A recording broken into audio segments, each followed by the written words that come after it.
Feeling lost in the maze of CPS? Desperate to get your child back?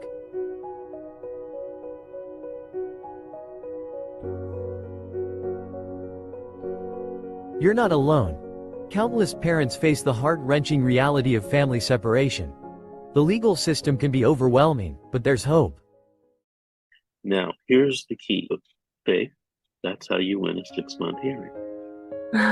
Thank you.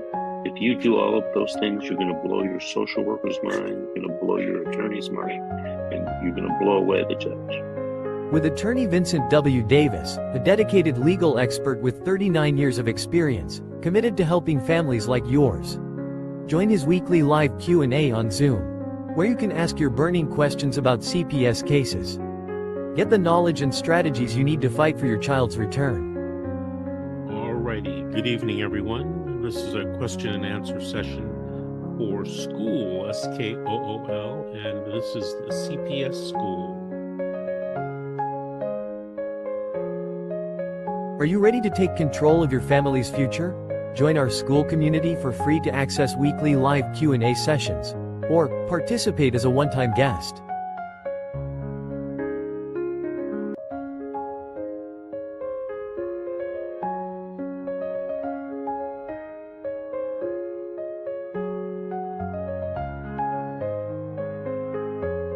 Don't let fear hold you back. Take the first step towards reuniting your family. Join us now.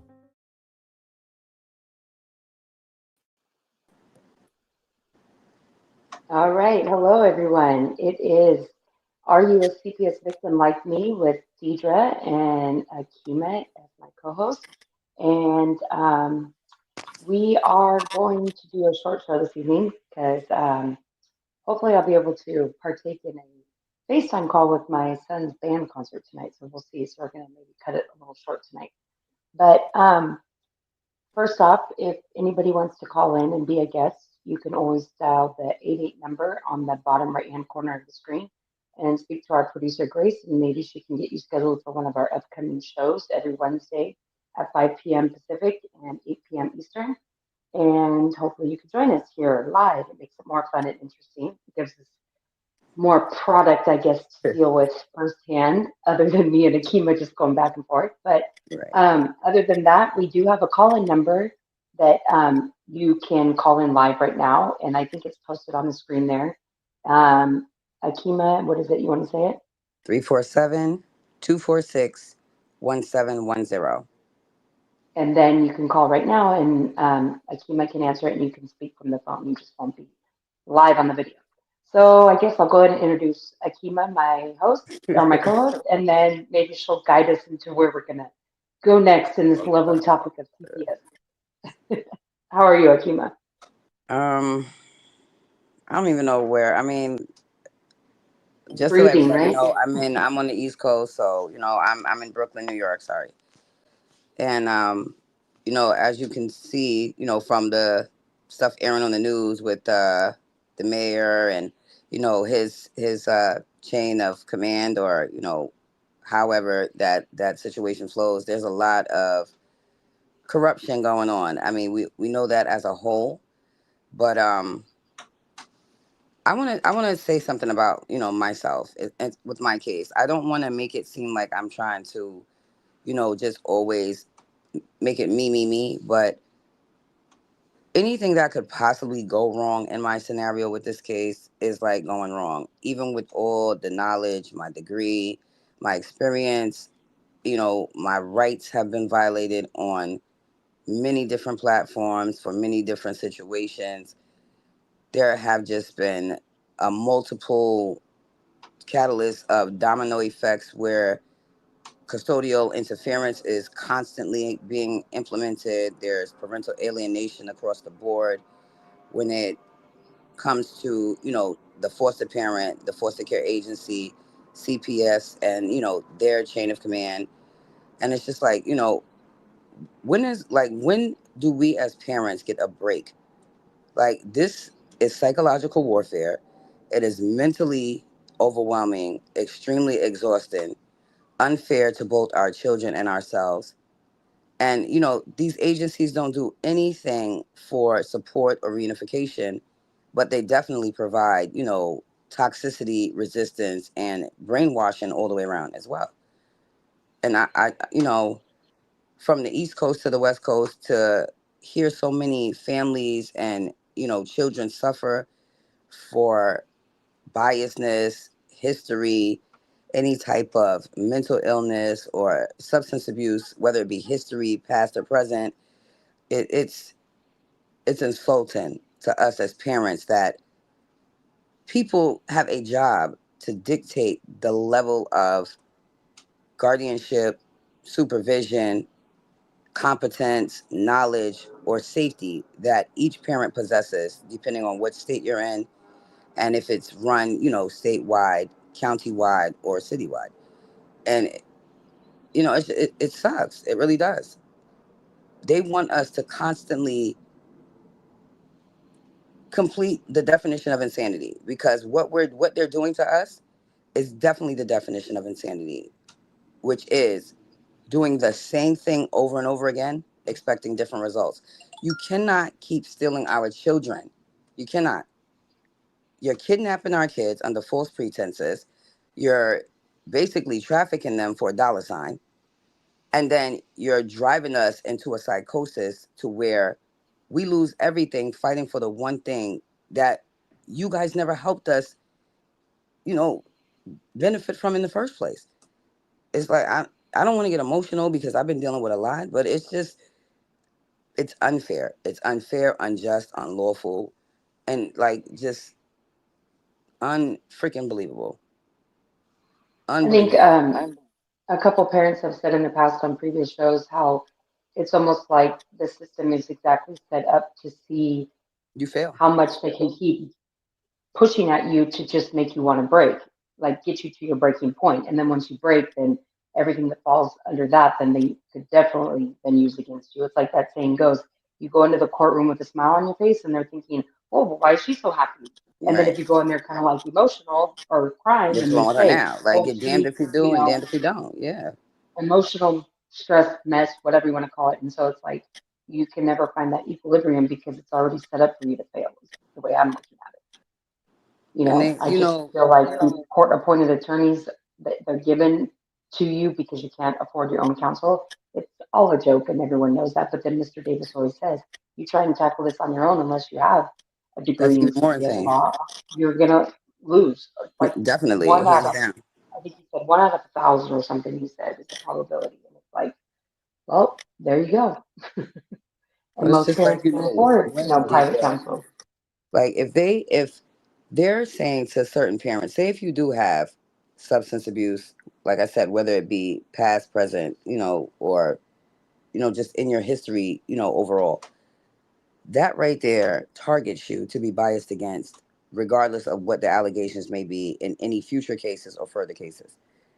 Hmm. And depending on what module you're in, in your CPS journey, because that's what it is.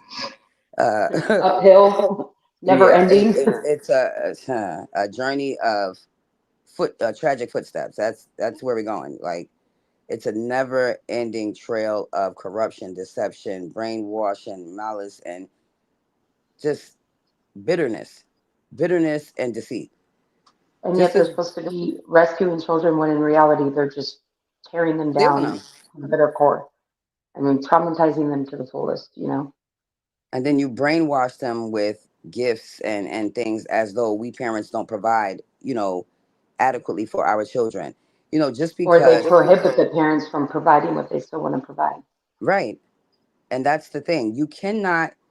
Let me tell you a crazy story, and to the viewers. My children suffer with allergies year round.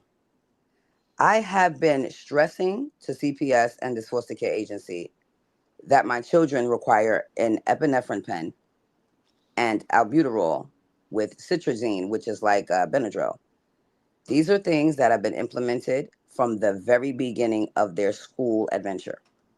So from pre-K up until September 3rd, where I beg these people to implement these things in the best interest of my children.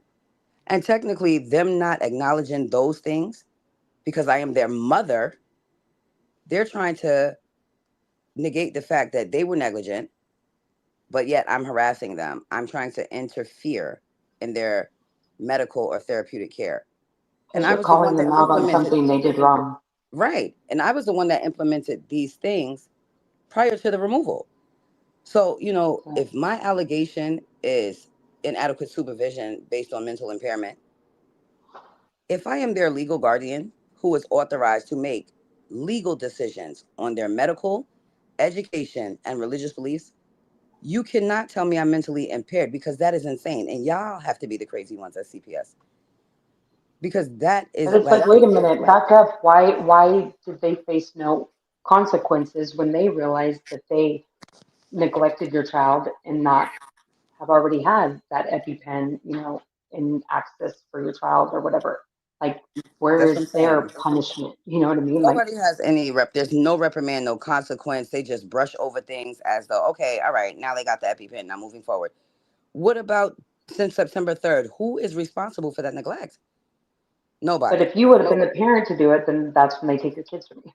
But yet, because my children do not want to speak to me, do not want to visit with me, and that is, they're angry right now, and they can feel like that. That is their total right, because I am at fault for allowing certain things to happen that I should not have allowed to happen.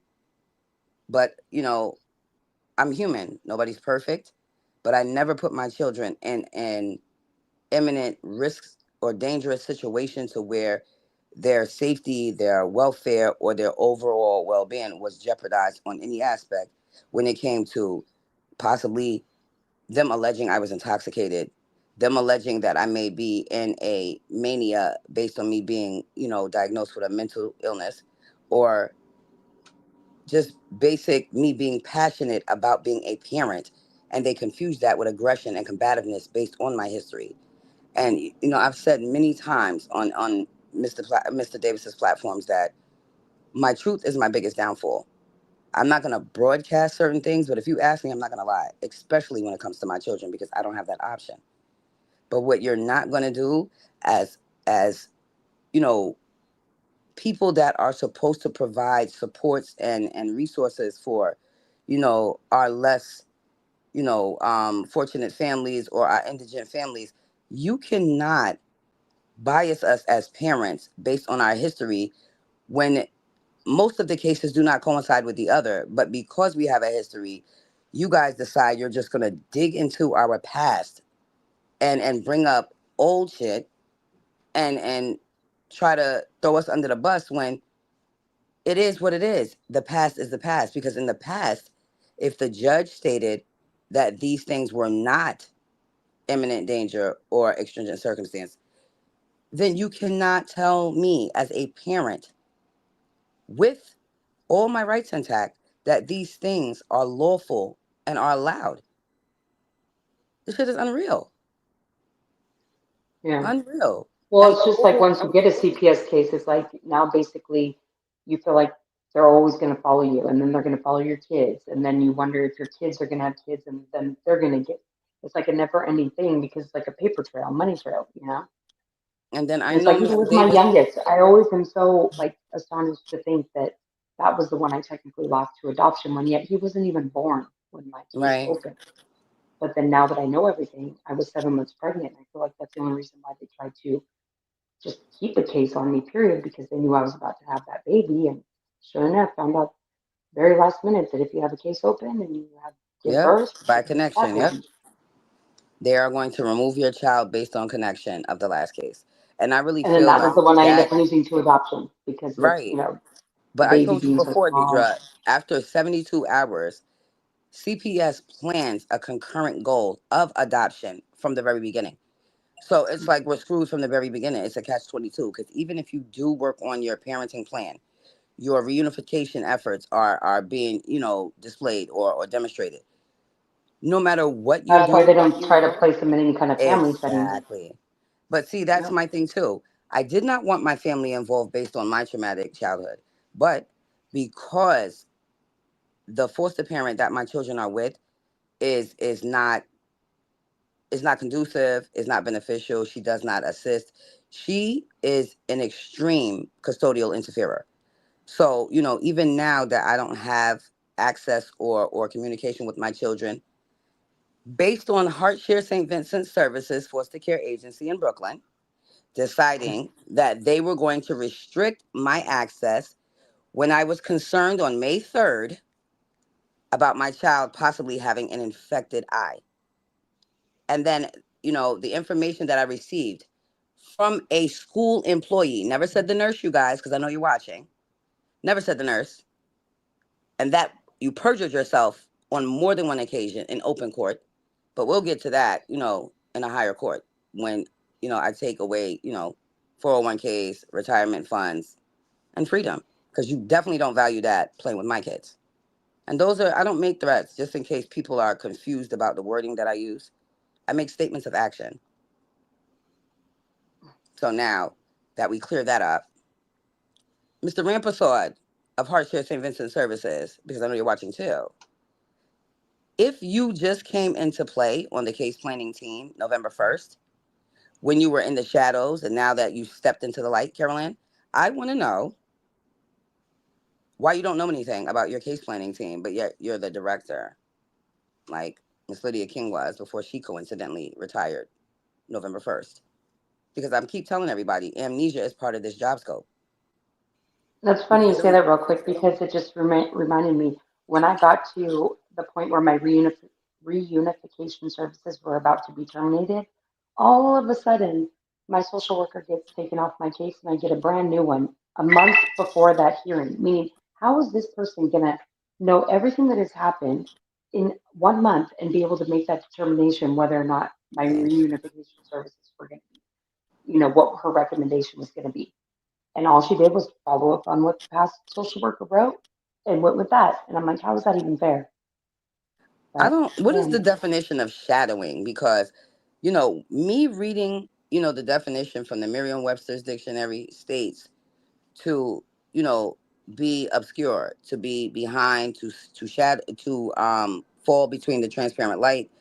Those things are part of shadowing when these CPS workers come in from their training that they have minimal knowledge of. They shadow a previous worker or another worker, and then when they step into the light, like I said, on some poltergeist shit, like Carol, you cannot tell me, like Deidre just said, you cannot tell me you know everything on my case. Because the first thing they say is, and I've heard it on like 17 occasions just today, I just got what's this that? case. I'm not too sure. So what are you sure of? Are you sure you're going to last? Are you sure this job is cut out for you? Are you sure you value your 401k? Are you sure you go home to your kids at night?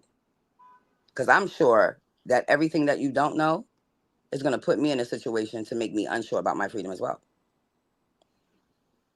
You're not going to keep restrict. I am a passionate, involved parent. Yes, I may have done things in the past that have been combative. Yeah, I put my hands on a situation that I humble myself for and nobody hears me. So I have to rectify things by what you don't hear, you must feel. And that's how I feel. You're not going to make it seem like I am harassing you. Whether my children want to see me or not is irrelevant to the negligence that this foster care agency has implemented numerous times from the top to the bottom. It's amazing how I can never reach anybody from 9 to 5, Monday through Friday. But you want to I call me on just a feel like Sunday. if the foster parents are doing just as much neglect to your children as they want to Right. accuse you of, why are they leaving these kids in that setting? Why are they not being removed immediately? Well, I was told I was making false reports over and over again saying that my child was beating the foster mother up and stabbing the foster mother up. For clarity, Wanda Foskey, I want to let you know that all my conversations are recorded, just in case you didn't know. So, your little co-friend Jillian Hudson from HeartShare St. Vincent Services, y'all two want to be cohorts. Just know, like you said on April 24th of last year, we talked about these things. We already had these discussions. Why would you have these discussions if you didn't know what was going to happen? So you now are a psychic. So not only are you an unlicensed case planner, because you're not a worker, because you don't have a license. That differentiates that. So now that you are a case planner, now you want to be a psychic, you want to be a clinician, you want to be a parent, but yet you don't even have any children. You go home to your cat and your mom every night. That's sad. That's why you have to interfere on everybody else's happiness, because you're a spinster.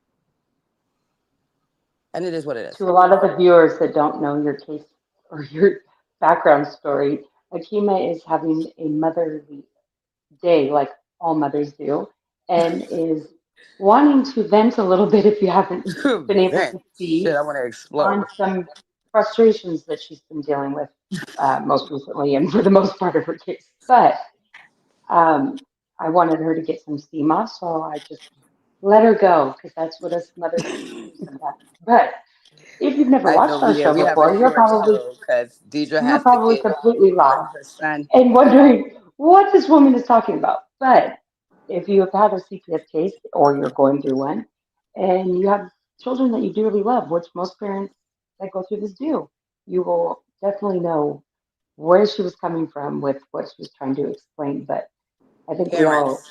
Orange is the get to new those black. points. At least I get to it at least once a day, if not multiple times a day. I mean, how can you not for your kids, you know?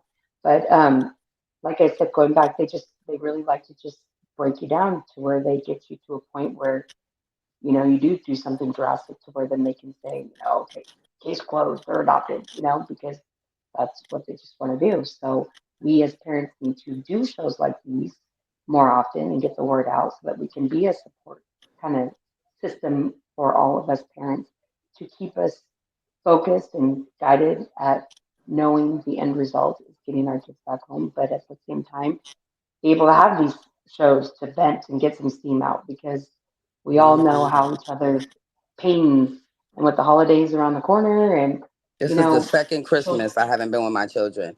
This foster parent needs to be Yeah. ashamed of herself. This bitch lived 20 minutes up the block. Like, you're not going to do that. And then on Yeah. top of that, it's like, why would you do that? But then Well, when my, because those kind of people, you know, it's all hand in hand with CPS people. How do they really go home at night knowing that they're just breaking apart family after family? And wait till they get that call or their knock on their door one day. I'm sure their whole vision of this all would definitely take a big side turn, you know. But if you're not affected, then you either don't believe it happens or you don't really care because you're not affected. listen, But in my situation, D, listen, anything that can happen will happen. Everybody, I've heard these words so much just in this case. Well, they can't do that. That's not legal. I'm and living then it. nothing ever happened. 582 days later, I'm living it.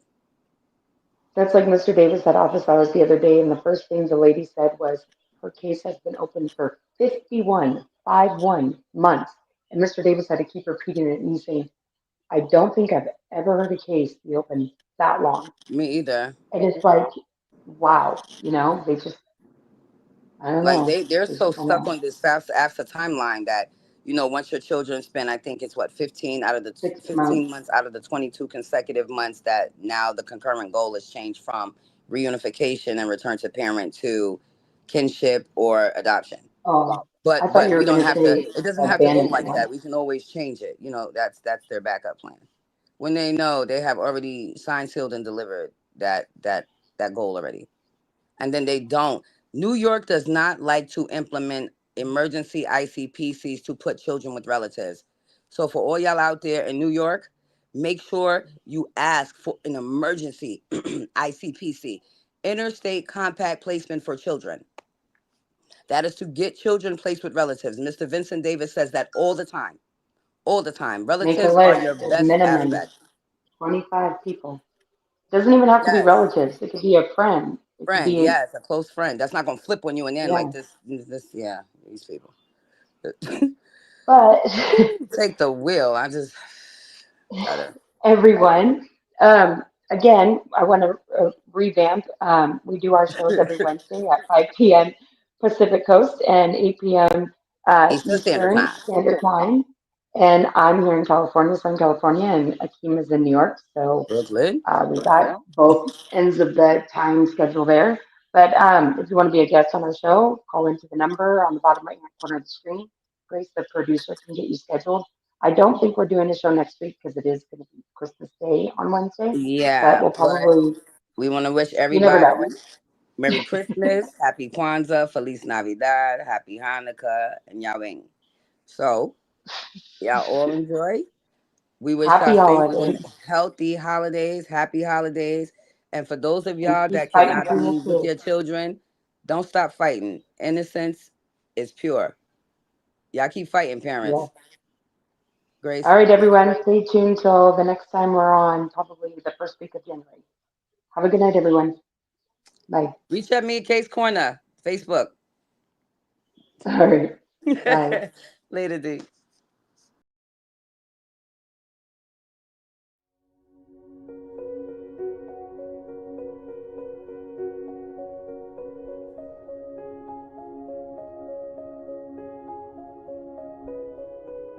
Feeling lost in the maze of CPS? Desperate to get your child back?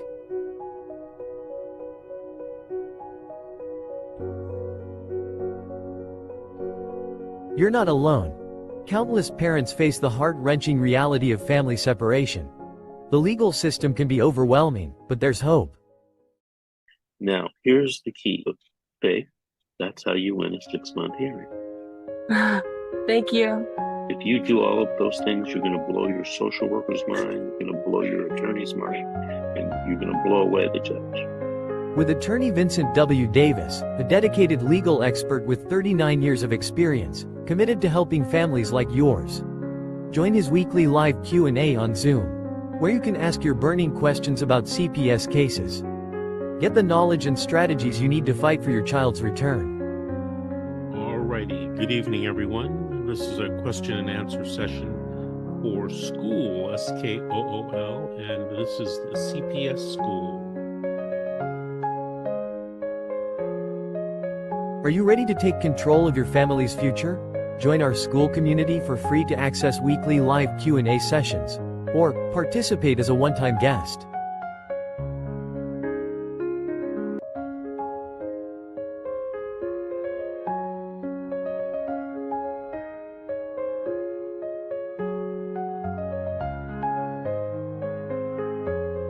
Don't let fear hold you back. Take the first step towards reuniting your family. Join us now.